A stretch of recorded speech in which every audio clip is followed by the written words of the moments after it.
আসসালামু আলাইকুম প্রিয় দর্শক, এই ভিডিওতে আমি আপনারে গহরপুর মাদ্রাসা দেখাইমু আর মাদ্রাসা লইয়া কিছু তথ্য কইমু। আপনারা ভিডিওটা কন্টিনিউ করকা, আশা করাম ভালো লাগবো। যখন গহরপুর এলাকায় উচ্চতর কোনো দিনই শিক্ষা প্রতিষ্ঠান আসিল না, তখন আল্লামা গহরপুরি রহমতুল্লাহি আলাইহি 1957 সালে এই মাদ্রাসাটি তৈরি করছেন।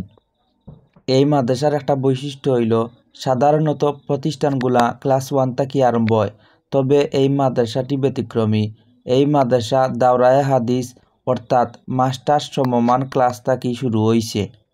এই মাদ্রাসার ছাত্রসকলের সংখ্যা যদি হয় আবাসিক আর অনাবাসিক মিলাইয়া প্রতি বছর 700 থেকে 800 ছাত্রসকলতে এই মাদ্রাসা থেকে স্টাডি গ্রহণ করেন। এই মাদ্রাসাটি সিলেটের বালাগঞ্জ থানার গহরপুর এলাকায় অবস্থিত। এই মাদ্রাসায় হিফজ বিভাগ, নুরানি বিভাগ থেকে শুরু করিয়া দাওরায়ে হাদিস অর্থাৎ মাস্টার্স সমমান বিভাগ আছে এবং ইফতা বিভাগও আছে। মাদ্রাসাত 50 জনের মতো বিজ্ঞ উস্তাদসকল আছেন। 300+ ছাত্র মাদ্রাসার বোর্ডিংও খাইরা।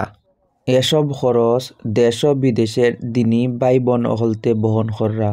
আল্লাহ তারার এই দান সৎকারে কবুল কর্তা, আমিন। প্রিয় দর্শক, ভিডিওটা আপনারা কিলা লাগলো কমেন্ট বক্সে মতামত জানাইবা আর বেশি বেশি শেয়ার করবা। ধন্যবাদ। ভালো থাকুন, সুস্থ থাকুন। দেখইব নতুন আর একটা ভিডিও লইয়া। আসসালামু আলাইকুম ওয়া রাহমাতুল্লাহ।